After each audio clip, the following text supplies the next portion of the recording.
Me hice una cirugía y mis 4 hijos prometieron: nos turnamos para quedarnos con usted, mamá. Día 1. Nadie. Día 2. Nadie. Día 7. La enfermera me preguntó si yo tenía familia. El día 15 me dieron el alta y pedí un Uber. Cuando llegué a casa, desperté con la garganta seca y un dolor que me atravesaba el abdomen como si me hubieran partido en dos. Las luces del hospital eran demasiado blancas, demasiado frías. Moví la cabeza buscando una mano que sostener, una voz familiar que me dijera que todo había salido bien. Nada. Solo el pitido constante de las máquinas y el roce de las suelas de goma contra el piso. Una enfermera entró revisando papeles sin mirarme. ¿Cómo se siente, señora Graciela? Quise responder, pero las palabras se ahogaron cuando recordé la última imagen antes de entrar al quirófano. Mis 4 hijos, todos de pie alrededor de mi camilla, con expresiones serias y promesas que sonaban a juramento. No se preocupe, mamá, nos vamos a turnar para quedarnos con usted. Damián, mi primogénito, había puesto su mano sobre la mía. No va a estar sola ni un solo día, se lo prometo. Rodrigo asintió. Natalia incluso tenía lágrimas en los ojos. Y Esteban, mi bebé de 33 años, me besó la frente diciéndome: todo va a estar bien, mami. Pero al abrir los ojos tras la cirugía, solo encontré sábanas blancas y silencio. Si esta historia te está removiendo algo por dentro, suscríbete al canal para más relatos que te harán reflexionar sobre la familia y la dignidad. El primer día pensé que llegarían tarde, que el tráfico de la Ciudad de México los había atrapado, que alguna emergencia los retuvo. Revisé mi teléfono cada 5 minutos. Nada. Ni una llamada. Solo mensajes fríos en el grupo familiar. Perdón, mamá, surgió algo en el trabajo. Disculpa, los niños están enfermos. Hoy no puedo, tal vez mañana. El segundo día, el dolor físico se mezcló con otro tipo de dolor. Ese que te aprieta el pecho y te hace dudar de tu propio valor. ¿Acaso no había sido suficiente madre? ¿No había criado bien a estos hijos por los que sacrifiqué cada sueño propio? 23 años, cuidando sola a 4 niños después de que su padre murió en ese accidente en la fábrica. 23 años sin vacaciones, sin descanso, sin un momento para mí misma. Y ahí estaba yo, recién operada de una cirugía de vesícula complicada, mirando el techo de un hospital público mientras ellos seguían con sus vidas como si yo no existiera. El tercer día, dejé de revisar el teléfono con tanta frecuencia. El cuarto día, dejé de esperar. El quinto día, empecé a caminar por los pasillos del hospital sola, arrastrando el suero, mordiéndome los labios para no llorar frente a las otras pacientes que sí tenían familiares a su lado. El séptimo día, la enfermera Lupita, una mujer joven con ojos amables, se sentó al borde de mi cama con expresión preocupada. Señora Graciela, ¿usted tiene familia? La pregunta me cayó como balde de agua fría. Tengo 4 hijos, respondí, y mi propia voz sonó hueca, como si viniera de muy lejos. Ella no dijo nada más, pero su mirada de lástima me dijo todo. En ese momento entendí que para el resto del mundo yo era una anciana abandonada. Una más de esas historias tristes que la gente comenta con pena y luego olvida. Los días siguientes se arrastraron entre revisiones médicas, medicamentos y ese vacío que crece cuando te das cuenta de que nadie vendrá. Ninguno de mis hijos contestaba las llamadas. Los mensajes quedaban en visto. La herida de mi abdomen sanaba lentamente, pero algo dentro de mí se rompía más rápido de lo que cualquier médico podía reparar. El día 15, el doctor me dio el alta. Necesita reposo en casa, señora, y alguien que la cuide al menos 2 semanas más. Asentí como si tuviera a alguien esperándome, como si no estuviera completamente sola. Salí del hospital con una bolsa de plástico que contenía mis pertenencias y una receta de analgésicos. El sol de mediodía me golpeó la cara y por un momento no supe qué hacer. Saqué mi teléfono con manos temblorosas y abrí la aplicación de Uber. Mis dedos temblaban al escribir mi dirección. El conductor era un señor mayor que no hizo preguntas. Mejor así. No hubiera podido explicarle por qué una mujer de 67 años, recién operada, pedía un taxi en lugar de que su familia la recogiera.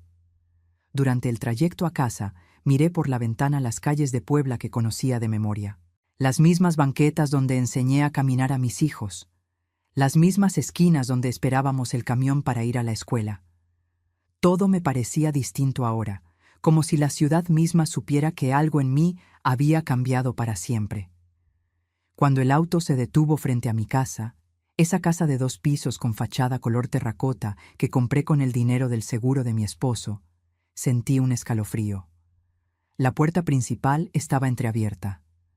Bajé del coche despacio, adolorida, confundida. Yo había dejado todo bien cerrado antes de ir al hospital. Siempre era cuidadosa con eso. Empujé la puerta con el corazón acelerado, y lo que vi al entrar me quitó el aliento que me quedaba. ¿Qué encontró Graciela en su propia casa? La respuesta cambiará todo lo que creía saber sobre sus hijos. La sala estaba revuelta. No como cuando dejas las cosas fuera de lugar por descuido, sino como cuando alguien ha buscado algo con prisa y sin cuidado.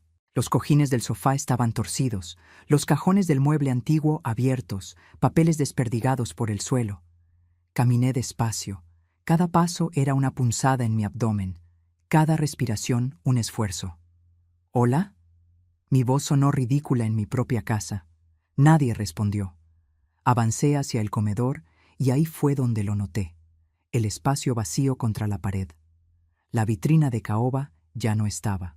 Esa vitrina que había pertenecido a mi abuela Socorro, que sobrevivió la revolución, que había cruzado 3 generaciones de mi familia. Mis piernas casi cedieron. Tuve que sostenerme del marco de la puerta para no caer. No podía ser real. Alguien había entrado a robarme mientras yo agonizaba en un hospital.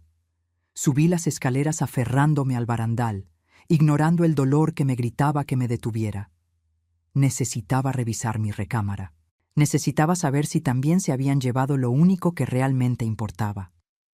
Empujé la puerta de mi habitación y el mundo se detuvo. Mi joyero estaba abierto sobre la cama. Las pocas joyas que tenía estaban ahí. Los aretes de fantasía, un collar de perlas falsas, una pulsera sin valor. Pero faltaba algo. Metí las manos temblando, revolviendo cada compartimento, aunque ya sabía la verdad. El anillo de oro de mi difunto esposo había desaparecido. No era un anillo costoso para otras personas, pero para mí valía más que toda la casa junta. Era el anillo que perteneció al abuelo de Roberto, que se pasó de padre a hijo durante 80 años, que mi esposo me puso en el dedo el día que cumplimos 15 años de casados, diciéndome: «Esto es lo único de valor que tengo y quiero que sea tuyo». Se lo había prometido en su lecho de muerte. «Lo voy a cuidar como cuidé de ti, mi amor». Y ahora no estaba. Me senté en la cama sin fuerzas, con la vista nublada. Fue entonces cuando lo vi. Un papel doblado sobre mi tocador, pegado al espejo con cinta adhesiva. Lo tomé con manos que ya no me respondían y lo desdoblé. La letra era de Damián. «Mamá, vendimos algunas cosas para pagar gastos. No te enojes. Eran solo objetos viejos que ya no usabas. El dinero se necesitaba más.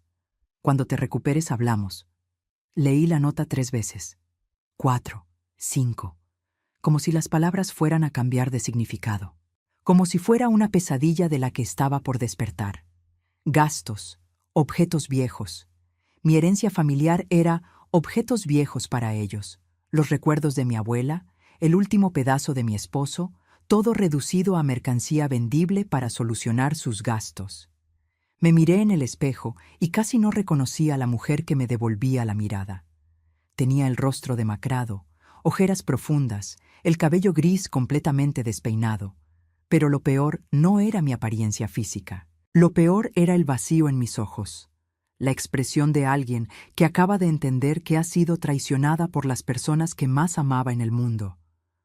Tomé mi teléfono y marqué a Damián con dedos temblorosos. Contestó al tercer tono, su voz casual, casi alegre. «Mamá, ¿ya saliste del hospital? Pensábamos ir a verte mañana. ¿Dónde está el anillo de tu padre?» No grité. Mi voz salió fría, controlada, peligrosa. Hubo un silencio breve, luego un suspiro. Mamá, necesitábamos dinero. Celeste y yo tenemos deudas. El anillo nos dio 35,000 pesos. Eso es más útil que tenerlo guardado juntando polvo. 35,000 pesos. Vendieron 80 años de historia familiar por 35,000 pesos. ¿Y la vitrina de la abuela Socorro? Esa la vendió Rodrigo. Creo que sacó como 20,000. Mira, mamá, sé que estás sensible por la operación, pero no es para tanto. Son solo cosas. Nosotros somos tu familia. Nosotros importamos más que un anillo viejo o un mueble. Colgué. No podía seguir escuchando. Me dejé caer en la cama, abrazando mi abdomen adolorido, y por primera vez en 15 días lloré. Lloré por mi esposo, que había confiado en que yo cuidaría su legado. Lloré por mi abuela, que había protegido esa vitrina durante la guerra. Lloré por la madre tonta que había sido, que crió a 4 hijos sin enseñarles el valor de las cosas que no se compran con dinero. Pero sobre todo, lloré porque en ese momento comprendí algo aterrador. Si mis hijos habían sido capaces de vender mis recuerdos mientras yo estaba vulnerable en un hospital, ¿qué más serían capaces de hacer? El teléfono vibró. Un mensaje de Rodrigo en el chat familiar. Mamá ya salió del hospital. ¿Alguien puede pasar a ver cómo está? Natalia respondió. Yo no puedo. Tengo 1000 cosas. Esteban.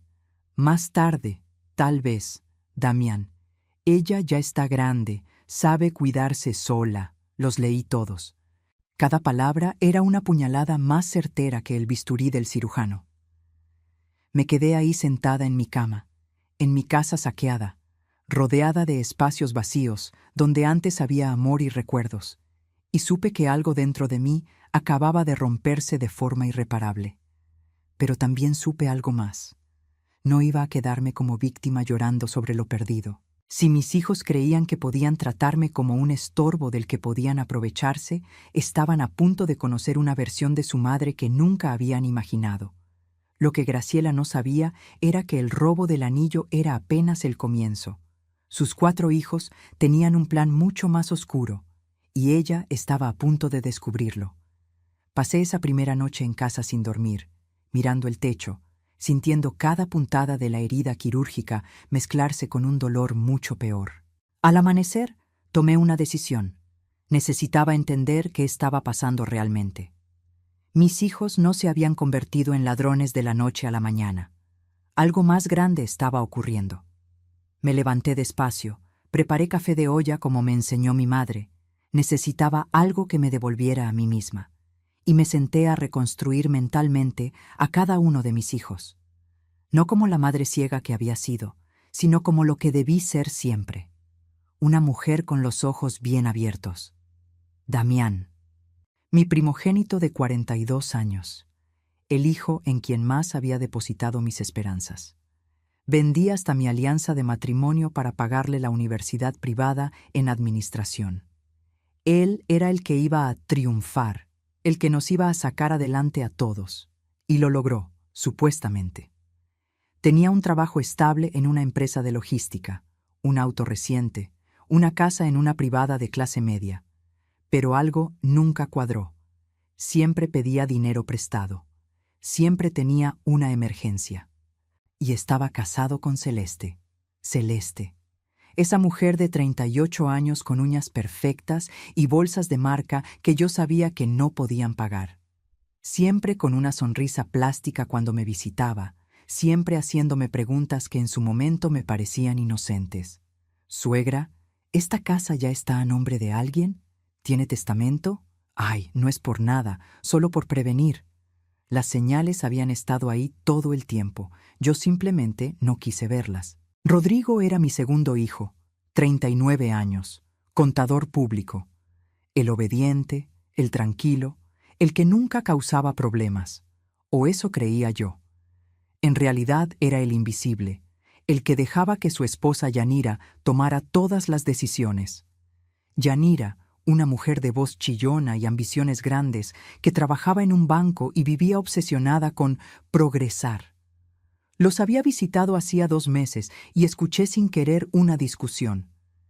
Necesitamos ese enganche para el departamento, Rodrigo. Tu mamá tiene esa casa enorme para ella sola. ¿No puedes hablar con ella? La voz de mi hijo fue apenas un murmullo. No es tan fácil. Entonces no sirves para nada, le había respondido ella. Recordar eso ahora me revolvió el estómago.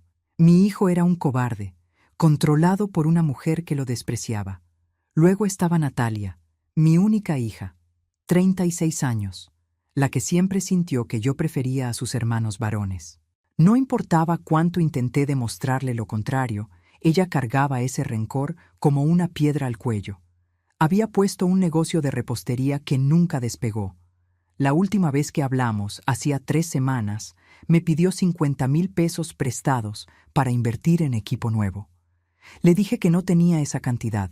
Me colgó diciéndome, siempre fuiste tacaña conmigo, pero para Damián, todo. Y finalmente, Esteban, mi bebé de 33 años. El que nunca maduró porque yo nunca lo obligué. El que seguía viviendo de trabajos temporales, el que cambiaba de novia cada 6 meses, el que había estudiado 3 carreras sin terminar ninguna. Hace un mes vino a pedirme prestados 20,000 pesos por una emergencia médica. Le di 15,000 de mis ahorros, lo único que tenía para mis propias emergencias. 2 días después lo vi en Facebook, en un casino de Querétaro. No era una emergencia médica, era una deuda de juego. Todos mentían, todos necesitaban dinero, todos estaban desesperados. Y yo tenía algo que todos querían, una casa en una zona que se había revalorizado increíblemente en los últimos años. Un agente inmobiliario me había contactado hace 6 meses ofreciéndome 3,200,000 pesos por la propiedad. Yo ni siquiera consideré venderla. Esta era mi casa, el único lugar que era mío. Pero mis hijos sabían el valor.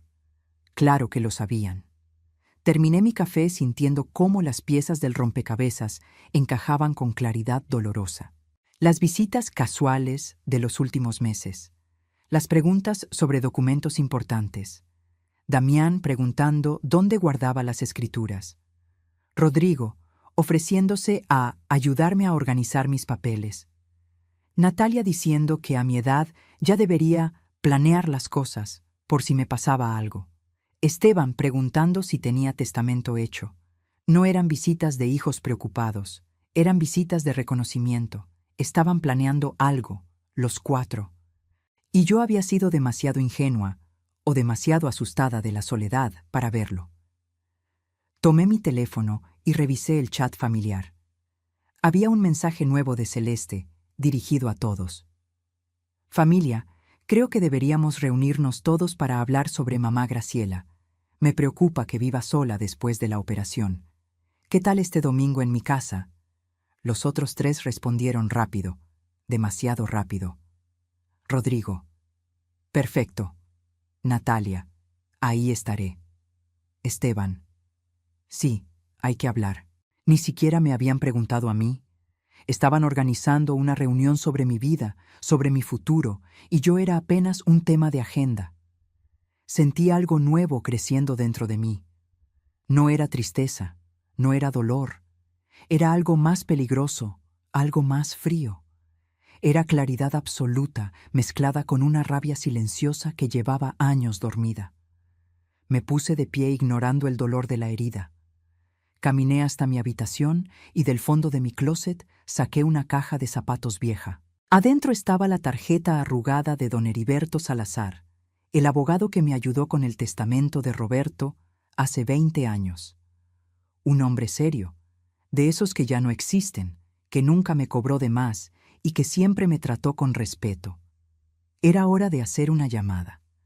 Porque si mis 4 hijos querían jugar sucio, iban a descubrir que su madre no era la anciana indefensa que creían. Todavía tenía garras, y estaba lista para usarlas. Pero Graciela aún no sabía lo peor. Sus hijos no solo querían su casa, tenían un plan legal para quitársela, aunque ella siguiera viva. El domingo llegó como llegan las sentencias, inevitable y pesado. Me vestí con mi blusa de lino color marfil y mis pantalones grises, los más dignos que tenía. Me peiné con cuidado, Me puse los aretes de plata que Roberto me regaló en nuestro aniversario número 10. Si iban a intentar hacerme sentir como una carga, al menos no me vería como una. Rodrigo pasó a recogerme. Durante todo el trayecto a casa de Damián, estuvo callado, nervioso, tamboreando los dedos contra el volante. ¿Estás bien, hijo?, le pregunté. Sí, mamá, respondió sin mirarme. Solo escucha lo que tenemos que decirte con mente abierta, ¿sí? Esa frase me heló la sangre. Llegamos a la casa de Damián en la privada Las Fuentes. Una casa bonita de 2 pisos que siempre me había parecido demasiado grande para solo 2 personas. Celeste abrió la puerta con una sonrisa que no le llegaba a los ojos. Suegrita, qué gusto verla recuperada. Pase, pase. En la sala ya estaban todos. Natalia en el sofá individual, revisando su teléfono. Esteban recargado en la pared, mordiéndose las uñas. Damián de pie junto a la ventana, con los brazos cruzados y esa expresión seria que usaba cuando iba a decir algo importante. Celeste me guió hacia el sofá principal como si fuera una invitada de honor, o como si fuera la acusada en un juicio. ¿Quieren café? ¿Agua de Jamaica?, ofreció Celeste con esa dulzura falsa que ya me revolvía el estómago. Estoy bien, gracias. Se hizo un silencio incómodo. Los 4 se miraron entre sí como esperando que alguien más comenzara. Finalmente, Damián se aclaró la garganta. Mamá, te pedimos venir porque estamos preocupados por ti. Apreté las manos sobre mi regazo. ¿Preocupados? Sí, intervino Natalia sin levantar la vista del teléfono. Vives sola en esa casa enorme. Ya no eres joven. La cirugía demostró que en cualquier momento puede pasar algo.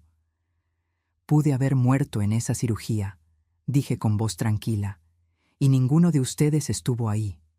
El silencio se volvió denso. Rodrigo bajó la mirada.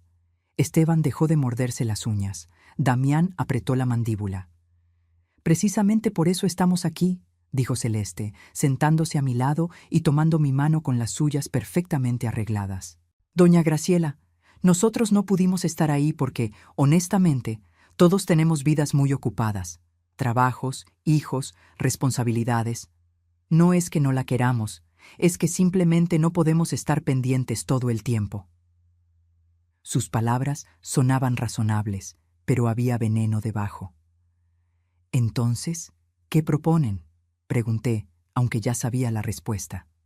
Damián se acercó, sacando unos papeles de una carpeta que estaba sobre la mesa de centro. Hemos estado investigando opciones. Creemos que lo mejor es que firmes un poder notarial. ¿Un poder notarial?, repetí. Solo para emergencias, se apresuró a decir Rodrigo. Por si te pasa algo y no puedes tomar decisiones. Así nosotros podemos ayudarte con los trámites médicos, los pagos, todo eso. Es muy común, suegra, añadió Celeste. Todas las personas mayores lo hacen. Mi mamá ya lo hizo con mis hermanas. Es más seguro para todos. Tomé los papeles. Eran documentos legales, llenos de palabras técnicas que apenas entendía. Pero alcancé a leer algunas frases. Poder amplio y suficiente. Administración de bienes. Facultad para vender propiedades. Esto dice que podrían vender mi casa, señalé. Solo en caso extremo, dijo Damián rápidamente. Si necesitas entrar a un hospital privado o un asilo de ancianos de calidad, esas cosas cuestan. La casa es tu mayor activo. Tendríamos que poder venderla para cuidarte bien. ¿Un asilo? La palabra me salió como un susurro. No ahora, intervino Natalia por primera vez con algo parecido a impaciencia. Pero eventualmente, mamá, vas a necesitar cuidados especializados. Ya viste que ninguno de nosotros puede estar contigo todo el tiempo. Sentí que las paredes se cerraban. Era una trampa perfectamente diseñada. Me presentaban una solución razonable a un problema que ellos mismos habían creado con su ausencia. ¿Y si firmo esto?, dije despacio. ¿Entonces sí vendrían a visitarme? ¿Entonces sí tendría a mi familia de regreso? Esteban finalmente habló, con voz suave, casi infantil. Claro que sí, mami. Es que ahorita todo está muy complicado, pero si tú estás protegida legalmente, todos nos sentiremos más tranquilos. Miré a mi hijo menor, el niño que amamanté, que curé de fiebres, que abracé en cada pesadilla. Y vi a un extraño que me mentía con la misma facilidad con que respiraba. Además, añadió Celeste acercándome una pluma, si firmas hoy, Damián y yo te prometemos que nos turnaremos para visitarte cada semana. Y estoy segura de que los demás también. ¿Verdad, familia? Todos asintieron, como buitres esperando que la presa finalmente se rindiera. Tomé la pluma. Vi cómo los ojos de todos brillaban con anticipación. Damián incluso sonrió. Acerqué la pluma al papel, y entonces recordé algo. Una tarde de lluvia, muchos años atrás. Roberto estaba enfermo, ya sabíamos que le quedaban pocos meses. Me tomó la mano y me dijo: Graciela, cuando yo me vaya, nuestros hijos van a querer que tomes decisiones rápidas. Van a presionarte. Por favor, prométeme algo. Nunca dejes que nadie te quite tu dignidad. Esta casa es tuya. Tu vida es tuya. No dejes que nadie te haga sentir que eres una carga. Solté la pluma. Necesito pensarlo, dije levantándome. Son documentos legales importantes. Quiero que mi abogado los revise primero. El ambiente cambió instantáneamente. La máscara de preocupación se resquebrajó. ¿Tu abogado?, preguntó Damián con tono irritado. Mamá, esto es entre familia. No necesitas un abogado. Cualquier persona sensata revisa documentos legales antes de firmar, respondí con calma. ¿O eso me enseñaste tú cuando estudiaste administración, no, Damián? Natalia se puso de pie. Esto es ridículo. Te estamos ofreciendo ayuda y tú nos sales con desconfianza. No es desconfianza, mentí. Solo quiero estar segura de lo que estoy firmando. Celeste cambió de estrategia. Las lágrimas aparecieron de la nada. Doña Graciela, ¿no confía en nosotros? Somos su familia. ¿Cómo puede pensar que le haríamos daño? La miré fijamente. Confiaba en que estarían conmigo en el hospital. Ninguno vino. El golpe dio en el blanco. Todos bajaron la mirada. Entonces no hay nada más que hablar por hoy, dije caminando hacia la puerta. Rodrigo, ¿me llevas a casa o llamo un taxi? El trayecto de regreso fue tenso y silencioso. Cuando llegamos, Rodrigo finalmente habló. Mamá, de verdad solo queremos ayudar. Lo miré a los ojos. Rodrigo, si de verdad quisieras ayudar, hubieras estado en el hospital conmigo. No vendieras la vitrina de tu bisabuela por 20,000 pesos. Su rostro palideció. No dijo nada más. Entré a mi casa, cerré la puerta con seguro y me dejé caer en el sofá. Había ganado esta batalla, pero la guerra apenas comenzaba. Y ahora mis hijos sabían que no sería tan fácil manipularme. Lo que no sabía era que eso los haría más peligrosos. Graciela acababa de rechazar su trampa. Ahora sus hijos tendrían que recurrir a un plan aún más oscuro, uno que ella descubriría de la forma más dolorosa posible. El lunes por la mañana llamé a don Heriberto. Su secretaria me dijo que podía recibirme esa misma tarde. Es urgente, le dije. Y lo era. Sentía que el tiempo se me escurría entre los dedos como arena. Pasé la mañana revisando cada rincón de mi casa, buscando más cosas que pudieran haber desaparecido. Encontré espacios vacíos que antes no había notado. Faltaban 2 figuras de plata que Roberto coleccionaba, un reloj de pared antiguo que perteneció a mi padre, incluso una mantilla de encaje que mi madre bordó a mano. No eran robos de extraños, eran saqueos familiares, cada pieza elegida por su valor de reventa. A las 4 de la tarde, tomé un taxi al despacho de don Heriberto en el centro de Puebla. Su oficina estaba en un edificio antiguo de la calle 5 de Mayo, con pisos de loseta hidráulica y ventanas altas que dejaban entrar la luz de la tarde. Todo en ese lugar respiraba permanencia y confianza. Don Heriberto tenía 72 años, cabello completamente blanco y unos lentes de pasta gruesa que le daban aspecto de búho sabio. Se levantó para saludarme y noté la preocupación genuina en su mirada cuando vio mi estado. Señora Graciela, siéntese por favor. Se ve cansada. Acabo de salir del hospital, expliqué mientras me acomodaba en la silla de cuero frente a su escritorio. Cirugía de vesícula, pero no vine a hablar de eso. Le conté todo: el abandono, el robo de mis pertenencias, la reunión del domingo, los documentos de poder notarial. Mientras hablaba, don Heriberto tomaba notas con una pluma fuente, su expresión volviéndose cada vez más seria. Cuando terminé, se quitó los lentes y se frotó el puente de la nariz. Señora Graciela, lo que me cuenta es más grave de lo que imagina. ¿Trajo los documentos que querían que firmara? Los saqué de mi bolsa. Él los leyó con cuidado, página por página, y con cada línea su ceño se fruncía más. Esto no es un simple poder para emergencias médicas, dijo finalmente. Esto es un poder notarial amplísimo. Si hubiera firmado, sus hijos tendrían control total sobre todos sus bienes.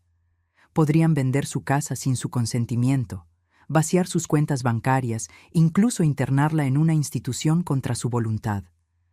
Sentí que el aire se me escapaba de los pulmones. ¿Pueden hacer eso? Con este documento sí.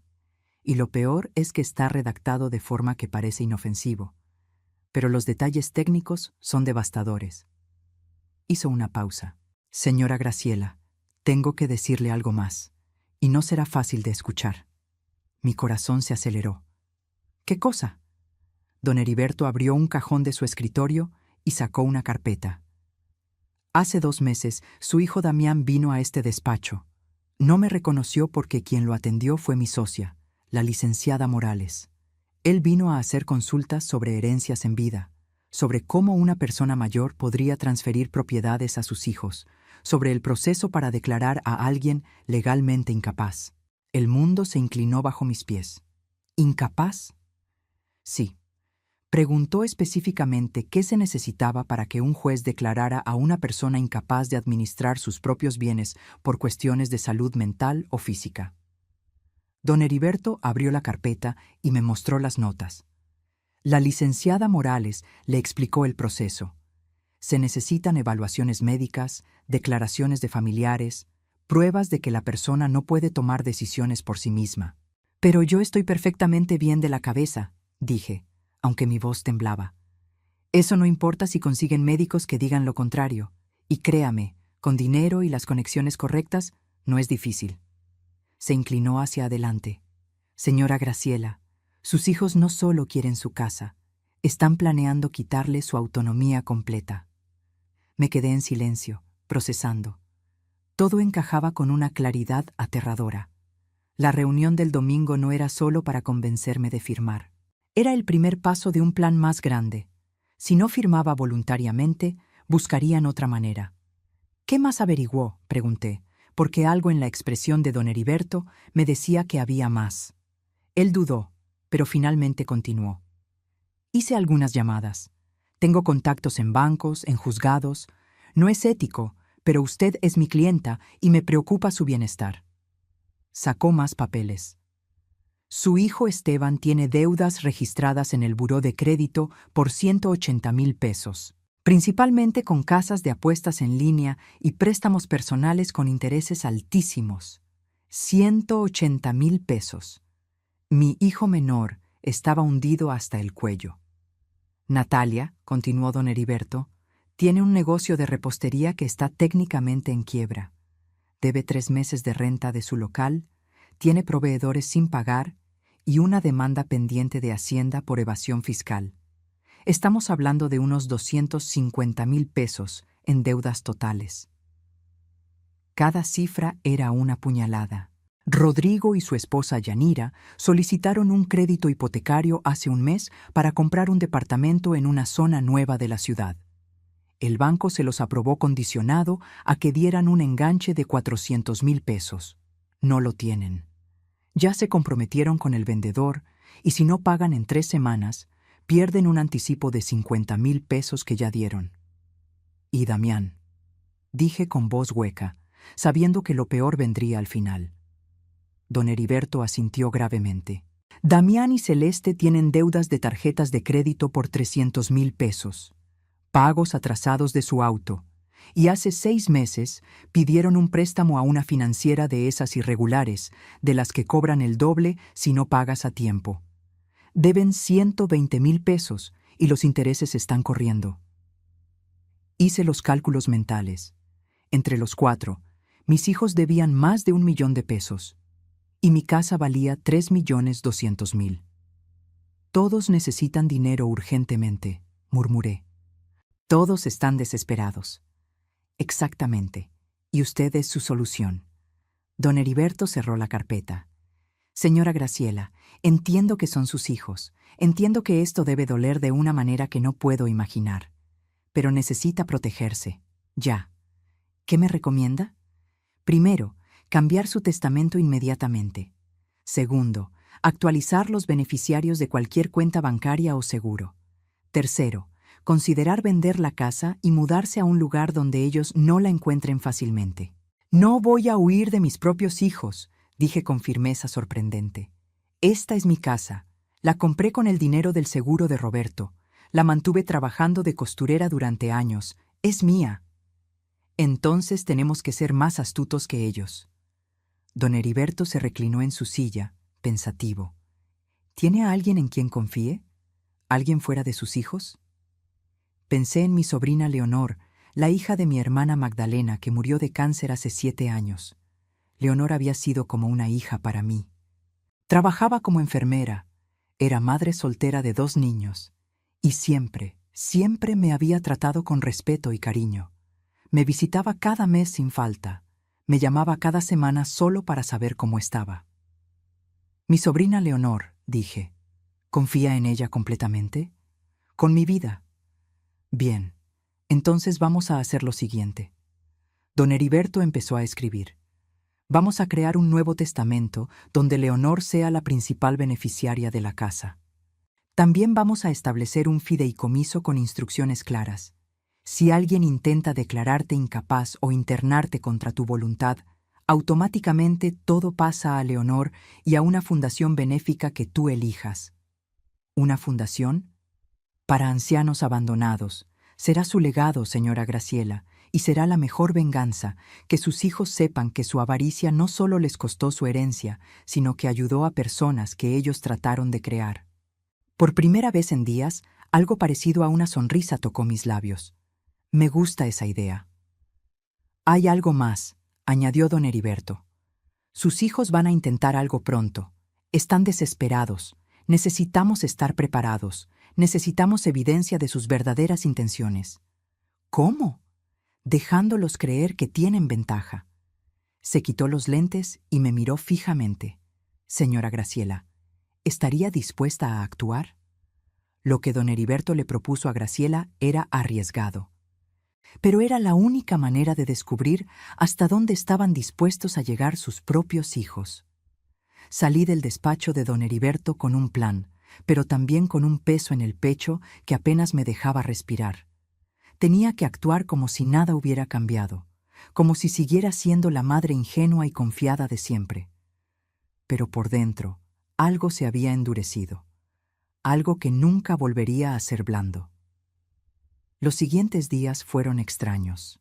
Mis hijos me llamaban más seguido, pero no para preguntar cómo estaba.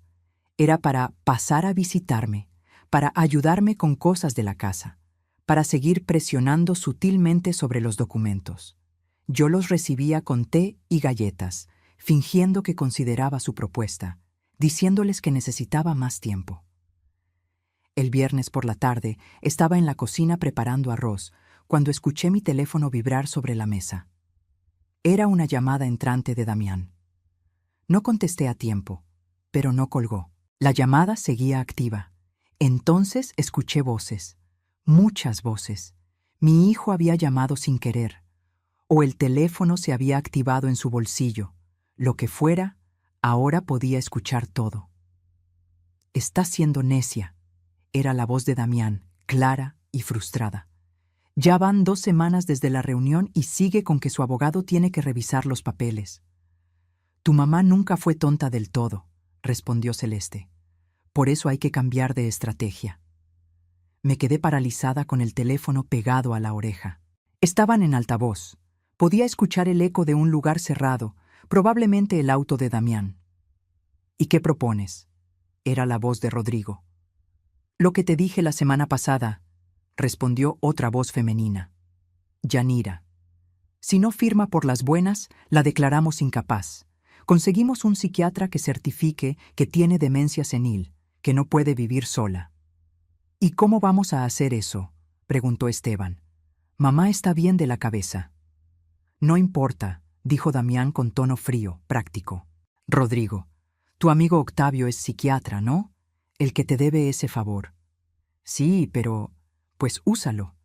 Que vaya a evaluar a mamá, que diga en su reporte que tiene deterioro cognitivo severo, que es un peligro para sí misma.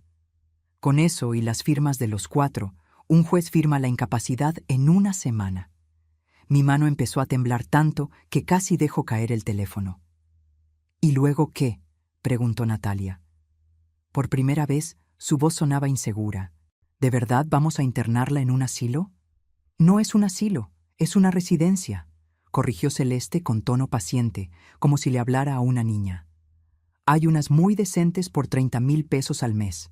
La internamos ahí, vendemos la casa, pagamos nuestras deudas y le dejamos un fondo para que esté cuidada. Todos ganamos. Ella nos va a odiar, murmuró Natalia. Ya nos odia, soltó Esteban con una risa amarga. Desde que se dio cuenta de lo del anillo y la vitrina. ¿Vieron cómo nos miró el domingo? Como si fuéramos basura. Pues lo arreglamos nosotros, dijo Damián. Miren, esa casa nos pertenece más a nosotros que a ella. Nosotros crecimos ahí. Nosotros tenemos familias, hijos, futuros. Ella ya vivió su vida, ya tuvo su tiempo. Ahora nos toca a nosotros. Las palabras me golpearon como puños. Ya vivió su vida. Como si yo fuera un trámite terminado, un ciclo completo que ya no servía para nada. Además, continuó Celeste, seamos honestos. Ella vive en esa casa enorme completamente sola. Es un desperdicio. Nosotros le daremos mejor uso a ese dinero. Damián y yo podemos salir de deudas y finalmente invertir en el negocio que queremos. Rodrigo y Yanira compran su departamento. Natalia salva su repostería. ¿Y Esteban? Yo puedo pagar lo que debo y empezar de cero, terminó mi hijo menor con voz de súplica, como pidiendo aprobación. Exacto, dijo Damián. Es una solución donde todos ganamos. Mamá estará cuidada en un lugar profesional y nosotros finalmente podemos vivir tranquilos. ¿Y si se resiste?, preguntó Rodrigo. Ella es terca cuando se lo propone. Hubo una pausa larga. Después, la voz de Damián sonó más baja, más siniestra. Si se resiste mucho, hay medicamentos que pueden mantenerla tranquila, calmada. El psiquiatra puede recetarle algo para su ansiedad, que la tenga más manejable. ¿Estás hablando de drogarla? La voz de Natalia subió de tono. Estoy hablando de medicarla apropiadamente para su condición, respondió Damián con tono profesional, como si fuera lo más normal del mundo. Es lo que se hace en estos casos. Silencio. Un silencio donde ninguno de mis otros 3 hijos objetó. Ninguno dijo que eso estaba mal. Ninguno defendió a su madre. ¿Cuándo lo hacemos?, preguntó Yanira. La semana que viene, respondió Celeste. Octavio va el miércoles a evaluarla. Para el viernes tenemos el dictamen. El lunes siguiente iniciamos el proceso legal. En 2 semanas, máximo 3, la casa está en venta. Y mamá está internada, añadió Esteban con voz plana, vacía. Donde estará mejor cuidada que con nosotros, insistió Damián. Créanme, es lo mejor para todos, incluida ella, aunque no lo entienda ahora. La llamada se cortó. Me quedé de pie en mi cocina, con el teléfono en la mano, el arroz quemándose en la estufa y el mundo desmoronándose a mi alrededor. Mis piernas cedieron. Me dejé caer en una silla. Y por primera vez en mi vida sentí algo peor que dolor. Sentí vacío absoluto. Estos eran los hijos que había criado sola después de enviudar a los 44. Los bebés que amamanté, que cuidé en cada enfermedad, que defendí de cada injusticia. Damián, a quien vendí mi alianza de matrimonio para pagar su universidad. Rodrigo, por quien trabajé doble turno cosiendo uniformes para pagarle el colegio privado. Natalia, a quien consolé en cada desamor, en cada fracaso. Esteban, mi bebé, a quien seguí protegiendo incluso cuando todos me decían que lo estaba malcriando. Les había dado todo, todo, mis años, mi salud, mis sueños. Cada peso que gané fue para ellos. Cada sacrificio tuvo sus nombres, y así me pagaban. No solo querían mi casa, querían encerrarme, drogarme, convertirme en un estorbo manejable mientras repartían los despojos de mi vida. Me levanté despacio y apagué la estufa. El arroz estaba negro, arruinado, como todo lo demás. Fui a mi habitación y me senté frente al espejo del tocador. La mujer que me miraba tenía 67 años, cicatrices de cirugía reciente, arrugas de preocupación y dolor.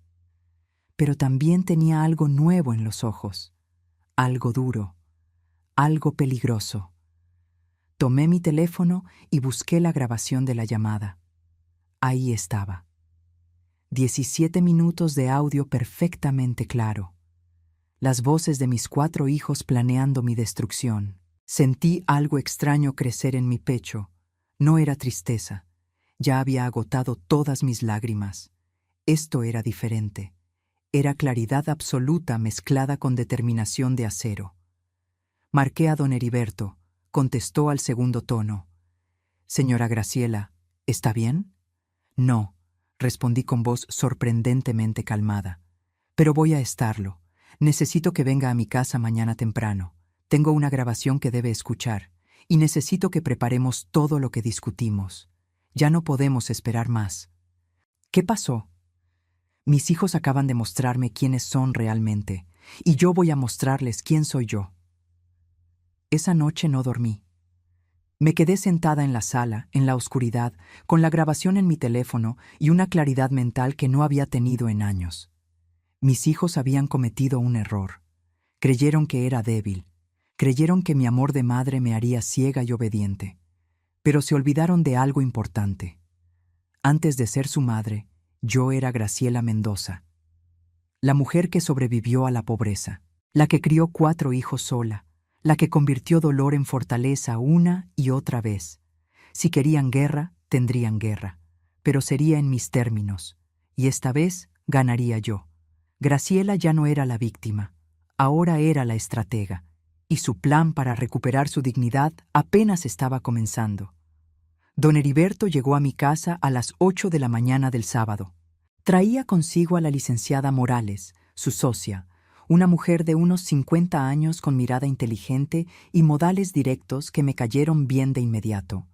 Les serví café y pan dulce que había comprado temprano en la panadería de Don Chuy.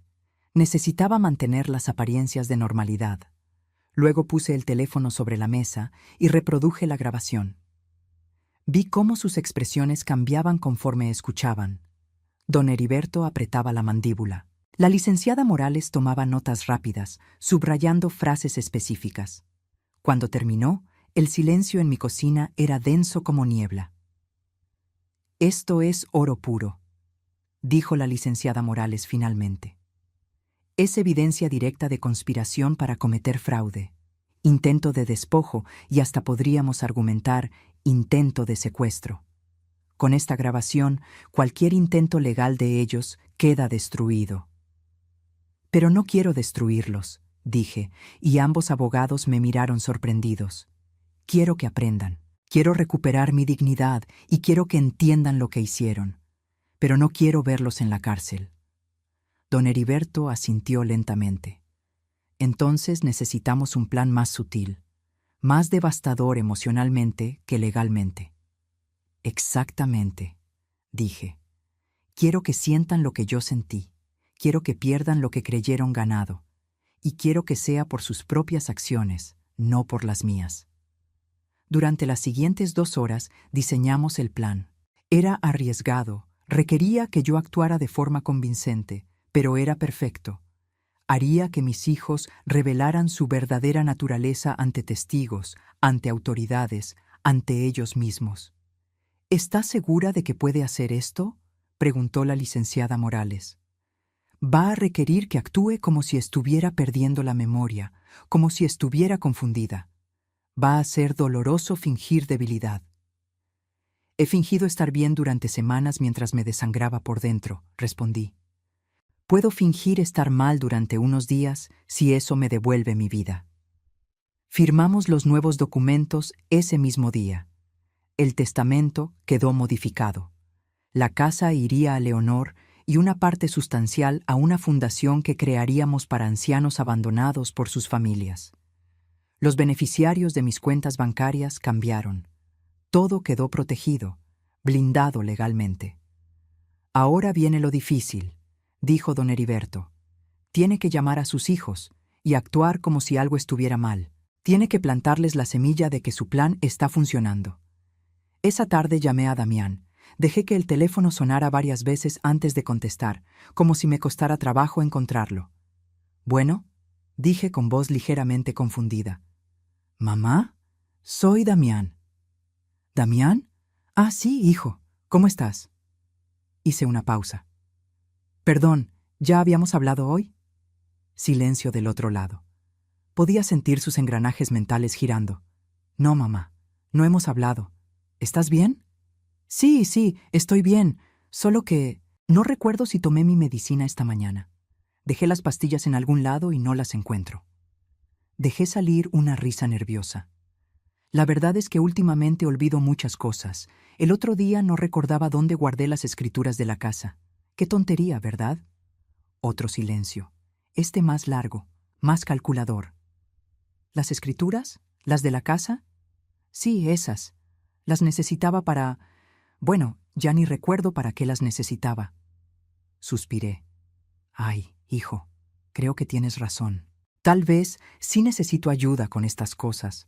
Vivir sola está siendo más difícil de lo que pensaba. Mamá.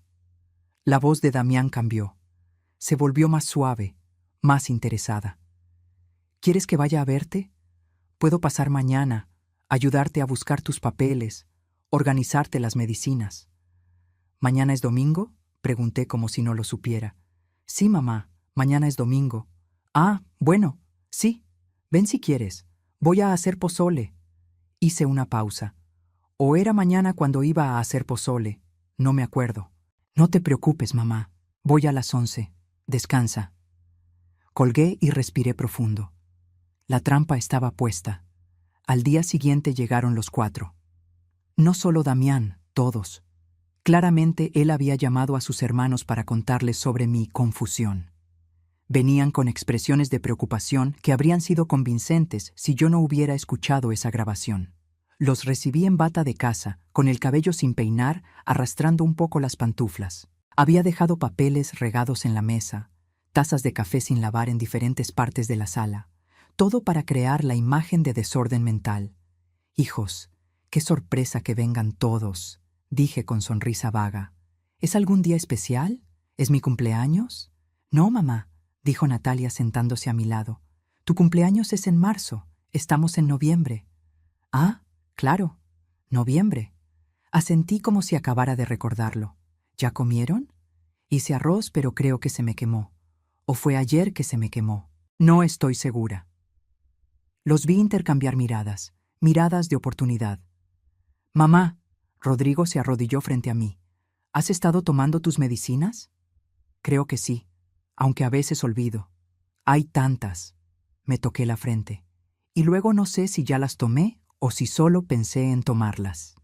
Esteban se levantó y empezó a caminar por la casa, mirando cada rincón con disimulo. Lo vi abrir cajones, revisar papeles. Buscaba las escrituras. Dejé que buscara. No las encontraría. Estaban en una caja de seguridad en el banco desde el día anterior. Mamá. Celeste se sentó del otro lado, tomando mi mano. Hemos estado pensando. Tal vez sí sería bueno que alguien viniera a ayudarte, o que tú fueras a un lugar donde estuvieras mejor cuidada. ¿Un lugar? La miré con ojos confundidos. ¿Qué lugar? Una residencia, dijo Damián con voz suave. Un lugar bonito donde haya enfermeras, donde no tengas que preocuparte por cocinar o limpiar, donde siempre haya alguien si necesitas algo. Suena caro, murmuré. No te preocupes por eso, dijo rápido. Nosotros nos encargaríamos. Podríamos vender la casa y con ese dinero... ¿Vender mi casa? De pronto mi voz sonó más clara, más alerta. Los miré a todos. Esta es mi casa. Roberto y yo la compramos. Aquí crecieron ustedes. Lo sabemos, mamá. Natalia apretó mi mano. Pero es muy grande para ti sola, y con el dinero podrías estar en un lugar mejor. Me quedé callada, mirando el piso. Dejé que pensaran que estaba considerándolo. Luego dije algo que sabía que los tentaría hasta el límite. Tal vez tengan razón. Estoy muy cansada, muy confundida. Levanté la vista. Si ustedes creen que es lo mejor, confío en ustedes. Son mis hijos. La habitación prácticamente vibró con su emoción contenida. ¿Entonces firmarías los papeles?, preguntó Damián tratando de sonar casual. ¿El poder notarial del que hablamos? ¿Cuáles papeles?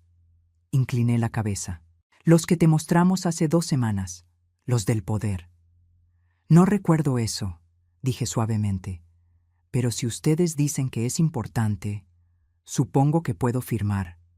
Ustedes nunca me harían daño, ¿verdad? Vi sus rostros. Vi la codicia desnuda en sus ojos. Vi cómo se miraban entre ellos con expresiones de triunfo. Nunca, mamá, mintió Damián. Nosotros solo queremos lo mejor para ti. Entonces está bien, dije con voz cansada. Pero no hoy.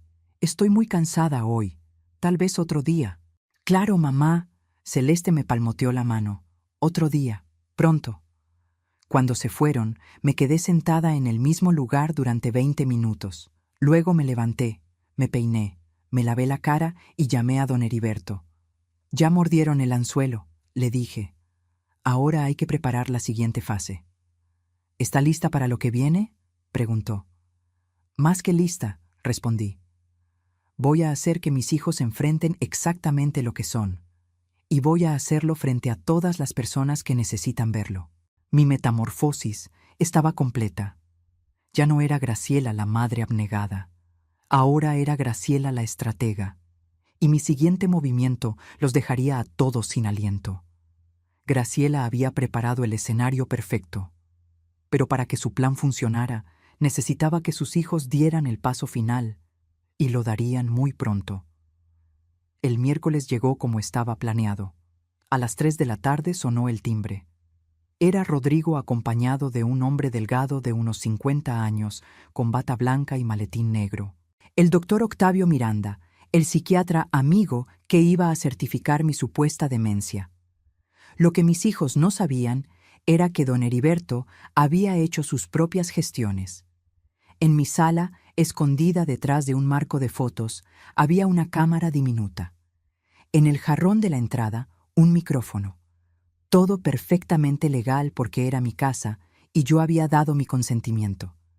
La licenciada Morales estaba en su auto afuera, monitoreando todo en tiempo real. «Mamá», dijo Rodrigo con esa sonrisa falsa que ya me revolvía el estómago. «Mira, te traje al doctor Miranda. Es amigo mío. Solo quiere hacerte unas preguntas para ver cómo estás de salud». «¿Un doctor?», fingí confusión. «¿Estoy enferma?». «No, señora Graciela». El doctor Miranda se sentó frente a mí con libreta en mano. «Solo es una evaluación de rutina. Su hijo está preocupado por usted». Durante la siguiente hora, el doctor me hizo preguntas diseñadas para hacerme parecer incompetente. «¿Qué día es hoy? ¿En qué año estamos? ¿Puede decirme qué desayunó? ¿Recuerda dónde guardó documentos importantes?». Yo respondía con la mezcla perfecta de confusión y lucidez. A veces acertaba, a veces dudaba, a veces me contradecía. Lo suficiente para parecer en deterioro, pero no tan grave como para ser obvio que estaba actuando. Rodrigo intervenía estratégicamente. «Mamá ha olvidado tomar sus medicinas varias veces. El otro día dejó la estufa prendida. Se confunde con las fechas constantemente». Todas mentiras, todas dichas con la convicción de quien cree estar haciendo lo correcto. El doctor Miranda tomaba notas, asentía gravemente. Al terminar, le dijo a Rodrigo en voz baja, pero no tanto como para que yo no escuchara. «Es claro que hay deterioro cognitivo significativo. Voy a recomendar evaluación para determinar si puede seguir viviendo de forma independiente». «¿Y el documento?», preguntó Rodrigo ansioso. «¿El dictamen?». «Lo tendrás para el viernes. Con esto y las firmas de todos los hermanos, el proceso legal será rápido. Se fueron dejándome descansando. En cuanto cerré la puerta, respiré profundo y llamé a don Heriberto. «Lo tenemos todo grabado», dijo él con satisfacción en la voz. «Esto es conspiración para cometer fraude documentada. El doctor Miranda puede perder su licencia por esto». «Todavía no», le dije. «Déjelos llegar hasta el final. Quiero que se hundan solos». El viernes, como anticipado, Damián me llamó para organizar una reunión familiar urgente para el domingo. «Es importante, mamá. Vamos a hablar sobre tu futuro». Su voz era miel envenenada. «¿Mi futuro?», pregunté con voz pequeña. «Sí, mamá, para que estés mejor cuidada. Te queremos». El domingo llegaron todos a las 11 de la mañana, pero esta vez no venían solos. Damián traía una carpeta gruesa con documentos. Celeste traía folletos de residencias para adultos mayores. Todos vestían formal, como si fuera una ocasión especial. Lo que no sabían era que yo también había invitado a algunos otros. Los recibí en la sala, sentada en mi sofá favorito, con la misma bata de casa y expresión confundida de días anteriores. «Hijos, qué bonito que vengan todos. ¿Es Navidad?» «No, mamá», dijo Natalia sentándose. «Es noviembre todavía. Recuerda que hablamos de esto». Damián abrió su carpeta. «Mamá, trajimos los papeles que necesitas firmar. Es para tu protección». «Rodrigo te explicó que el doctor vino a verte, ¿verdad?» «¿Un doctor?», parpadeé. «Creo que sí. Creo que vino alguien». «Sí, mamá». Rodrigo se acercó. «Y él dice que necesitas ayuda, que ya no puedes vivir sola, así que vamos a ayudarte». «Encontramos un lugar hermoso». Celeste puso los folletos frente a mí. «Mira, tiene jardines, enfermeras las 24 horas, actividades. Vas a estar muy bien ahí». Tomé los folletos con manos temblorosas. Eran de un asilo de ancianos barato en las afueras de la ciudad. Nada de los 30,000 pesos al mes que habían mencionado en su conversación. Este costaba 9,000. Ni siquiera iban a gastar en internarme decentemente. «¿Me van a llevar a vivir ahí?», pregunté con voz quebrada. «Es lo mejor», dijo Esteban, sin poder mirarme a los ojos. «Ahí vas a estar cuidada». «¿Y mi casa?» «Nosotros nos encargaremos de la casa». Damián puso los documentos frente a mí. «Por eso necesitas firmar esto. Es un poder para que podamos vender la casa y administrar el dinero para pagar tu residencia». «Pero yo quiero mi casa», dije, y dejé que mi voz temblara. «Esta es mi casa. Aquí vivo con Roberto». Hubo un silencio incómodo. Natalia se aclaró la garganta. «Mamá, papá murió hace 23 años». «¿Murió?». Abrí los ojos grandes. «¿Cuándo?». «Perfecto. Los tenía justo donde los quería». Vi sus expresiones, mezcla de lástima falsa e impaciencia real. Creían que había ganado. «Mamá», Damián puso la pluma en mi mano. «Firma aquí. Nosotros cuidaremos todo. Confía en nosotros». Tomé la pluma. Acerqué el papel. Vi cómo todos contenían la respiración, y entonces sonó el timbre. Todos se tensaron. «¿Esperas a alguien, mamá?», preguntó Celeste con molestia apenas contenida. «No lo sé», dije con confusión genuina en este caso. ¿Esperaba a alguien? Rodrigo fue a abrir la puerta, y su cara palideció cuando vio quién estaba ahí. Don Heriberto entró primero, con su portafolio de cuero y su expresión seria. Detrás de él venía la licenciada Morales, y detrás de ella, mi sobrina Leonor, con lágrimas en los ojos pero la mandíbula apretada.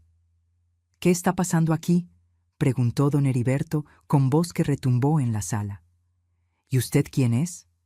Damián se puso de pie, su postura defensiva. «Soy Heriberto Salazar, abogado de la señora Graciela Mendoza, y esta reunión se terminó». «Esto es un asunto familiar», dijo Celeste.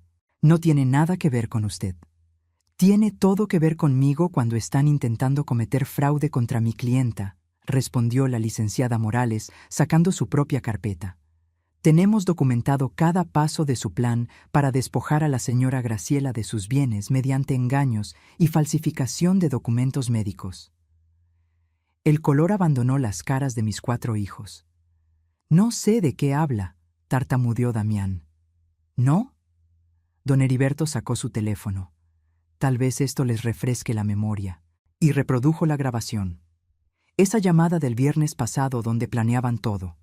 Declararme incapaz, drogarme si era necesario, vender mi casa, internarme en el asilo más barato. Sus propias voces llenaron la sala. Cada palabra, cada plan, cada traición en audio perfectamente claro. Vi cómo la realidad los golpeaba. Rodrigo se dejó caer en una silla. Natalia se cubrió la boca. Esteban miraba el piso como si quisiera que se lo tragara. Celeste y Yanira se miraron entre sí con pánico. Y Damián, mi hijo mayor, en quien más había confiado, apretó los puños con furia impotente. Eso fue una conversación privada, logró decir. Que tu madre escuchó, respondí, y mi voz ya no era la de una anciana confundida. Era clara, fuerte, firme. Llamaste sin querer, Damián, y escuché cada palabra de tu plan para destruirme. Me puse de pie despacio. Ya no arrastraba los pies. Ya no temblaba. Los miré a cada uno, uno por uno. Ustedes creyeron que era una vieja tonta, continué. Creyeron que podían manipularme, robarme, encerrarme. Creyeron que mi amor de madre me haría ciega. Mamá. Rodrigo intentó hablar. No. Mi voz salió como látigo. Ya no soy tu mamá. Una madre es alguien a quien respetas, a quien cuidas, a quien amas. Yo fui eso para ustedes. Pero ustedes para mí fueron ladrones esperando que me muriera. Leonor se acercó y me tomó del brazo. Su presencia era un ancla. Ahora van a escuchar lo que va a pasar, dijo don Heriberto. La señora Graciela ha modificado su testamento. Esta casa, junto con un porcentaje importante de sus bienes, irá a su sobrina Leonor y a una fundación para ancianos abandonados. Una fundación que llevará el nombre de su difunto esposo, Roberto Mendoza. «No pueden hacer eso», gritó Celeste. «Somos su familia». «Ustedes dejaron de ser familia el día que la abandonaron en el hospital», respondió la licenciada Morales con frialdad. «Pero hay más.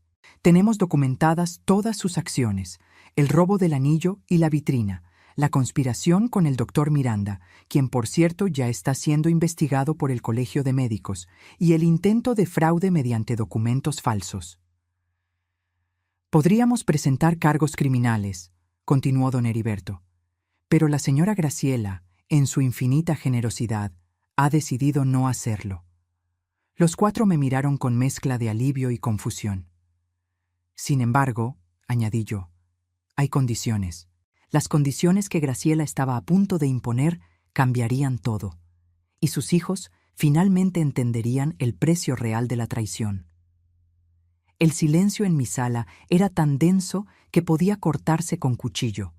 Mis 4 hijos me miraban como si me vieran por primera vez. Y tal vez era cierto, porque la mujer que tenían frente a ellos ya no era la madre sumisa que conocieron. «Siéntense», ordené. No fue una sugerencia, fue una orden, y obedecieron como niños asustados. Leonor se quedó de pie a mi lado, su mano todavía en mi brazo. Don Heriberto y la licenciada Morales se posicionaron detrás del sofá, como testigos silenciosos de este juicio familiar. «Voy a decirles exactamente lo que va a pasar», comencé con voz calmada pero letal. «Y van a escuchar cada palabra sin interrumpir, ¿entendido?» Nadie respondió. Lo tomé como un sí. Primero, el anillo de su padre y la vitrina de mi abuela. Saqué de mi bolsillo un sobre. Lo abrí y dejé caer sobre la mesa un fajo de billetes. «Aquí están los 55,000 pesos que obtuvieron por vender las únicas cosas que tenían verdadero valor sentimental para mí».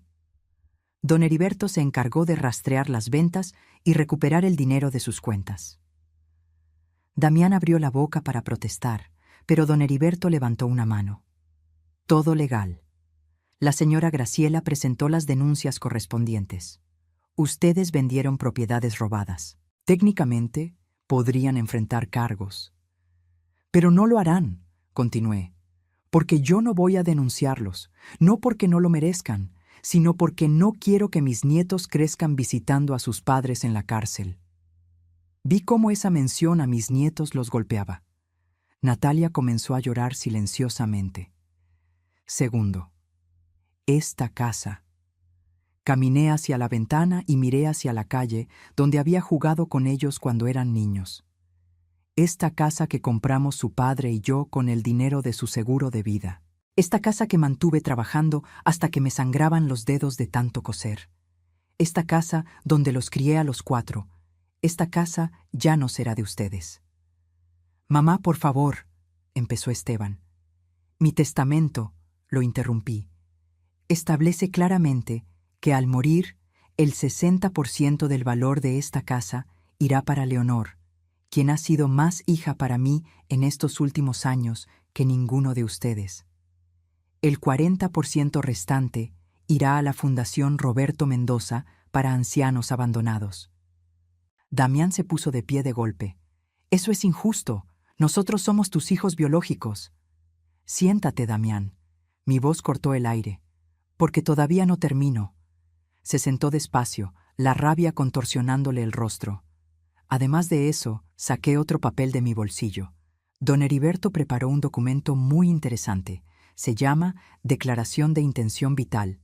En él establezco que si en algún momento alguien intenta declararme incapaz sin mi consentimiento, o internarme contra mi voluntad, o administrar mis bienes sin una orden judicial debidamente fundamentada, automáticamente se activa una cláusula.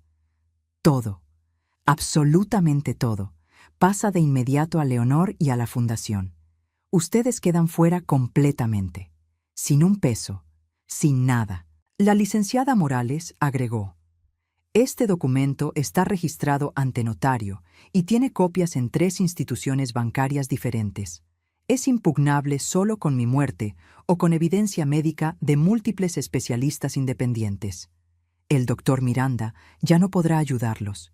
Su dictamen quedó inválido cuando documentamos su conspiración. Rodrigo tenía la cabeza entre las manos. Yanira lloraba. Celeste miraba a Damián como culpándolo por todo. Natalia sollozaba sin consuelo. Esteban parecía un niño perdido. Tercero, continué, y mi voz se quebró ligeramente aquí porque esta parte dolía incluso a mí. Sus nietos, mis nietos. Levanté la vista y los miré directamente. Sebastián tiene 8 años, Valeria tiene 6, los mellizos de Rodrigo tienen 5 y Andrea, la hija de Natalia, tiene 4. Nombrarlos me costó, porque a ellos sí los amaba sin condiciones. Ellos no tienen culpa de lo que ustedes hicieron. Así que he creado un fideicomiso educativo para cada uno. 200,000 pesos por niño, que recibirán cuando cumplan 18 años, exclusivamente para educación universitaria. Vi sorpresa en sus rostros. No esperaban eso. Ese dinero, aclaré, viene de mis ahorros de toda la vida, del trabajo que ustedes creyeron que no valía nada, y lo recibirán directamente ellos, sin pasar por ustedes, ni un peso. Mamá. Natalia intentó hablar entre lágrimas. No. Levanté mi mano. Ustedes tuvieron su oportunidad de hablar cuando planeaban drogarme, cuando decidieron que yo ya había vivido suficiente. Ahora me toca a mí. Caminé de regreso al centro de la sala y los enfrenté a todos. Cuarto, el doctor Octavio Miranda. Ya presentamos una queja formal ante el Colegio de Psiquiatras. Su evaluación falsa está siendo investigada. Probablemente pierda su licencia. Y ustedes, miré específicamente a Rodrigo, van a tener que explicarle a tu amigo por qué lo involucraste en un fraude. Rodrigo palideció aún más. Quinto, los documentos que trajeron hoy para que yo firmara. Don Heriberto los tomó de la mesa. Quedaron anulados en el momento en que reprodujimos la grabación. Son evidencia de intento de fraude. Los guardamos por si algún día deciden intentar algo similar. Hice una pausa. Respiré profundo. Lo que venía era lo más difícil. Y sexto, ustedes. Los miré uno por uno. Mi primogénito que vendió mi pasado por 35,000 pesos. Mi segundo hijo, que fue demasiado cobarde para defender a su madre. Mi única hija que confundió mi amor con preferencia y convirtió resentimiento en venganza. Mi hijo menor que nunca maduró y ahora pagaba el precio. Yo los amé con cada fibra de mi ser, dije, y las lágrimas comenzaron a rodar por mis mejillas. Les di todo, mi juventud, mi salud, mis sueños. Cuando su padre murió y me quedé sola con 4 niños menores de 19 años, pude haberme rendido. Pude haber buscado quien me mantuviera, pero no lo hice porque ustedes eran mi mundo. Mi voz se quebró, pero continué. Trabajé turnos dobles. Vendí hasta mi alianza de matrimonio. Cosí hasta que mis dedos sangraban. Me salté comidas para que ustedes comieran. Usé ropa vieja para que ustedes tuvieran uniforme nuevo. Y cuando crecieron y formaron sus familias, seguí dándoles. Dinero para enganches, para emergencias, para sus negocios. Nunca les dije que no cuando necesitaban algo. Damián tenía lágrimas en los ojos ahora. Todos las tenían. Y cuando finalmente yo los necesité, cuando estuve en ese hospital enfrentando una cirugía que pudo matarme, ninguno de ustedes apareció. Ni uno solo. Mi voz subió de volumen. Me abandonaron en el momento más vulnerable de mi vida. Y luego, mientras yo me recuperaba sola, entraron a mi casa y me robaron. Vendieron los únicos recuerdos tangibles que me quedaban de las personas que amé. Lo sentimos, sollozó Natalia. ¿Lo sienten? Mi risa fue amarga. ¿Sienten haberlo hecho o sienten que los atrapé?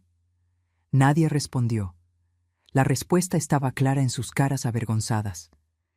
Esto es lo que va a pasar ahora, dije con firmeza recuperada. Pueden seguir siendo parte de mi vida o pueden irse, pero si se quedan, será bajo mis términos. Nada de visitas falsas buscando oportunidades. Nada de preguntas sobre dinero o herencias. Nada de manipulaciones. Saqué el último documento de mi bolsillo. Don Heriberto preparó un acuerdo. Si quieren tener alguna relación conmigo de ahora en adelante, lo firman. En él se comprometen a respetar mis decisiones, a no intentar manipularme o controlarme, y a aceptar que mi testamento y mis bienes son asunto mío y de nadie más.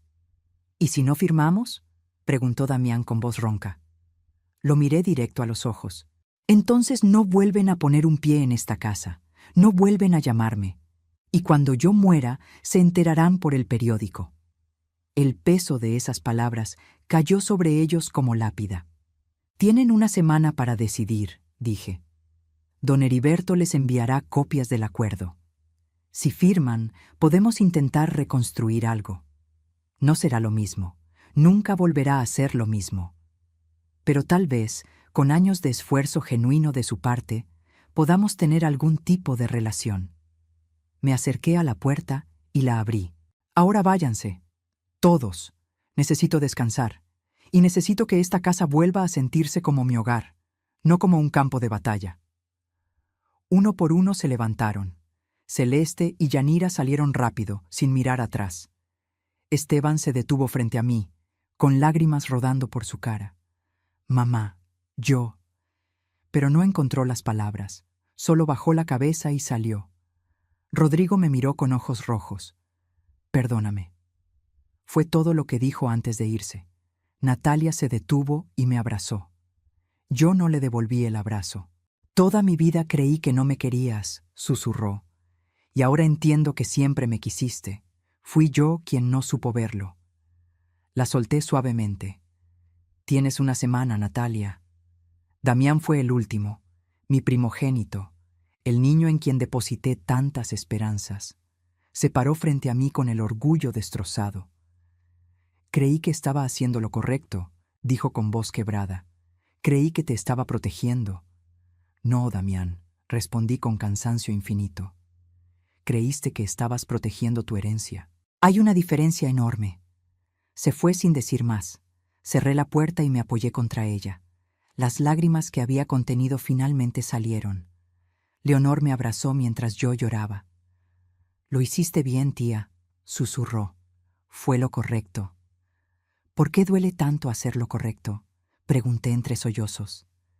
Porque el amor real siempre duele cuando lo traicionan, respondió. Pero también sana, ya lo verás. Don Heriberto y la licenciada Morales se despidieron poco después, dejándome sola con Leonor. Nos sentamos en la sala, en silencio, mientras la tarde se convertía en noche. Graciela había ganado la batalla, pero el verdadero desafío apenas comenzaba: aprender a vivir con la victoria. 6 meses después, me desperté en mi casa con el sol entrando por la ventana de mi habitación. La herida de la cirugía había sanado completamente, pero las cicatrices invisibles tomaban más tiempo. Algunas mañanas todavía dolían. Me levanté despacio, ya no por dolor físico, sino por costumbre. Preparé café de olla en la cocina, que ahora se sentía más grande y más silenciosa, pero también más mía.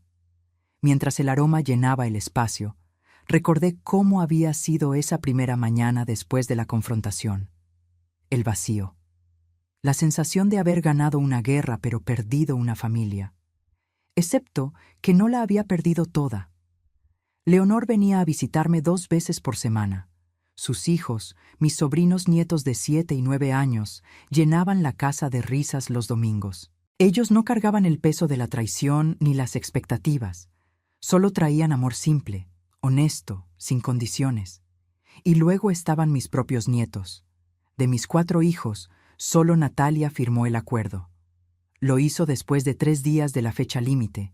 Llegó sola una tarde lluviosa con los ojos hinchados y el papel en las manos. No espero que me perdones, había dicho, pero quiero intentarlo. Quiero que Andrea conozca a la verdadera tú, no a la abuela que yo inventé en mi cabeza por mi propio resentimiento. Y lo estaba intentando. Venía cada 15 días, siempre puntual, siempre respetuosa. No preguntaba por dinero, no mencionaba la herencia, solo traía a Andrea y tomábamos té mientras la niña jugaba en el jardín. Las conversaciones eran incómodas al principio, llenas de silencios pesados, pero lentamente, muy lentamente, estábamos construyendo algo nuevo, algo honesto. Los otros 3 no firmaron. Damián intentó negociar.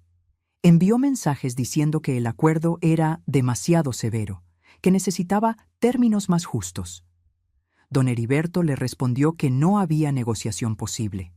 No volvimos a saber de él. Me enteré por Natalia que él y Celeste se divorciaron 2 meses después de todo. Aparentemente, cuando quedó claro que no habría herencia que perseguir, Celeste decidió buscar mejores oportunidades en otro lado. Rodrigo mandó una carta escrita a mano que llegó 4 semanas después de la confrontación. No pedía perdón directamente, pero explicaba cómo Yanira lo había manipulado durante años, cómo se había sentido atrapado entre su esposa y su madre, cómo eligió mal. La carta terminaba diciendo: «Entiendo si no quieres volver a verme. Solo quería que supieras que yo sí te quise, mamá. Solo que no supe cómo demostrarlo». No firmó el acuerdo, pero tampoco volvió a pedir nada. Existíamos en un limbo mutuo de respeto distante. Esteban simplemente desapareció. Natalia me contó que había huido a Guadalajara para escapar de sus acreedores.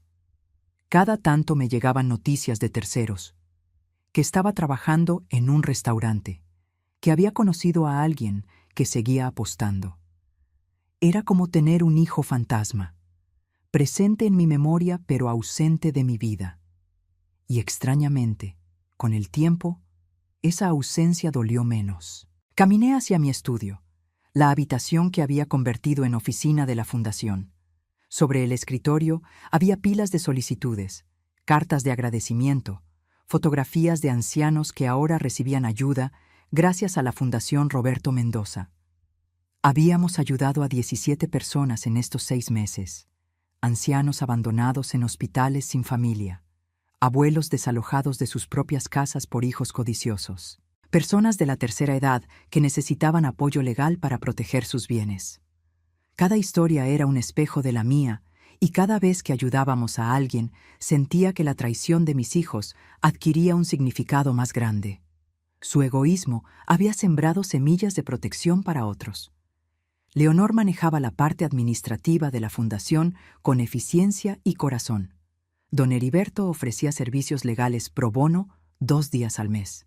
La licenciada Morales daba talleres gratuitos sobre protección patrimonial para adultos mayores. Yo, con mi experiencia de primera mano, hablaba con cada persona que llegaba buscando ayuda. Les contaba mi historia, les mostraba que sobrevivir era posible, que recuperar la dignidad era posible, y por primera vez en décadas sentía que mi vida tenía propósito más allá de ser madre. El timbre sonó sacándome de mis pensamientos. Era Leonor con carpetas bajo el brazo y una sonrisa en el rostro. «Tía, tengo noticias», dijo mientras entraba. «¿Recuerdas al señor Villegas? ¿El que sus hijos intentaron vender su terreno mientras estaba hospitalizado?» «Claro». Ganó el caso. El juez declaró nula la venta y multó a los hijos por fraude. Además, implementó medidas de protección. Me pidió que te dijera que gracias por darle el valor de luchar. Sentí calidez en el pecho. Eso es maravilloso. Pasamos la mañana revisando nuevos casos, planificando eventos de recaudación, organizando talleres. A la 1 preparé comida para ambas. Arroz rojo, pollo en mole verde, tortillas recién hechas. Leonor me ayudó a poner la mesa y comimos hablando de todo y de nada, como lo hacen las familias reales. Por la tarde, después de que Leonor se fue, me senté en el jardín con una taza de té. Observé las bugambilias que Roberto había plantado hace 30 años, todavía floreciendo vibrantes y fuertes. Sobrevivientes, como yo. Mi teléfono vibró. Un mensaje de Natalia. «Tía, Andrea pregunta si puede quedarse a dormir este viernes. Quiere que le enseñes a hacer las galletas de nuez que tanto le gustan». Respondí. «Claro, dile que compro los ingredientes». Otro mensaje, este de un número desconocido. «Señora Graciela, soy Mariana Torres. La licenciada Morales me dio su contacto. Mi suegra está pasando por una situación similar a la suya. ¿Podríamos hablar?» Respondí. «Llámeme mañana a las 10. Con gusto la escucho». Guardé el teléfono y miré el cielo que comenzaba a teñirse de naranja con el atardecer.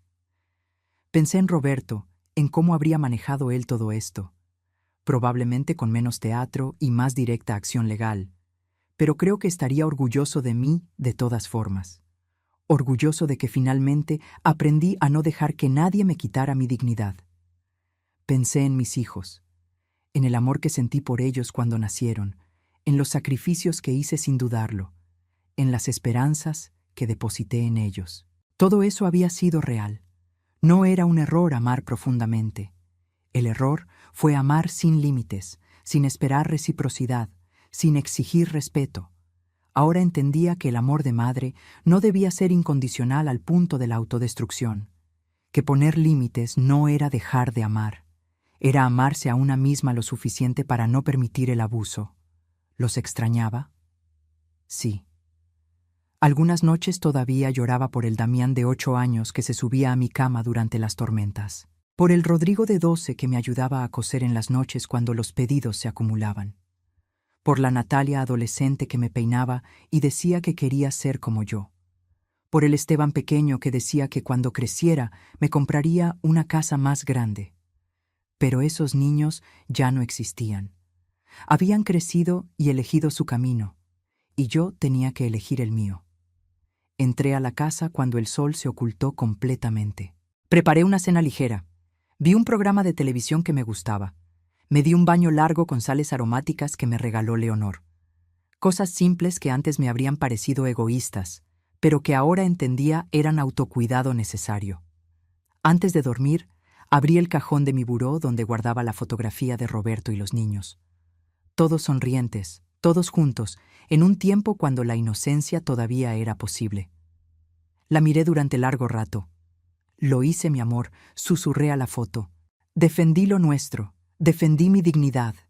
Sé que duele, sé que no es el final feliz que imaginamos, pero es el final justo, y eso tiene que ser suficiente». Guardé la foto y apagué la luz. Al día siguiente sería otro día de la fundación, otra oportunidad de ayudar a alguien, otra oportunidad de convertir mi dolor en propósito. Porque esa era la lección que había aprendido con sangre y lágrimas. No puedes controlar cómo te traicionan, pero sí puedes controlar cómo te levantas después. No puedes obligar a las personas a valorarte, pero sí puedes elegir valorarte a ti misma. No puedes cambiar el pasado, pero sí puedes decidir qué legado dejas. Y mi legado ya no sería ser la madre que lo dio todo hasta quedarse vacía. Sería ser la mujer que cuando tocó fondo, encontró la fuerza para construirse alas. Cerré los ojos con una última verdad resonando en mi mente. Mis hijos me enseñaron que la familia no es sangre, es lealtad. Perdí 4 hijos, pero gané mi dignidad. Y eso, nadie me lo puede quitar. Esta es mi historia. La historia de Graciela Mendoza, una mujer de 67 años que sobrevivió al abandono, la traición y el intento de despojo por parte de sus propios hijos. Una mujer que tuvo que elegir entre el amor ciego y el amor propio. Si estás leyendo esto y pasas por algo similar, quiero que sepas algo. Tu valor no depende de quienes te abandonaron. No dependes de la validación de tus hijos, tus familiares o cualquier persona que intente hacerte sentir como una carga. Tú vales por quien eres, por lo que has sobrevivido, por la dignidad que llevas contigo. Y si algún día tienes que elegir entre ser amada o ser respetada, elige respeto, porque el amor sin respeto es manipulación disfrazada. Nunca es tarde para recuperar tu vida. Nunca es tarde para poner límites. Nunca es tarde para decir, hasta aquí, porque la verdadera riqueza no está en lo que posees, sino en lo que no permites que te quiten. ¿Y tú? ¿Has vivido una historia similar? ¿Conoces a alguien que esté pasando por esto? Déjame tu comentario contándome desde qué parte del mundo nos acompañas hoy. Dale like si esta historia te hizo reflexionar y suscríbete para seguir escuchando historias de vida real que nos enseñan sobre dignidad, justicia y amor propio. Porque juntos somos más fuertes y nadie merece ser tratado como invisible en su propia vida.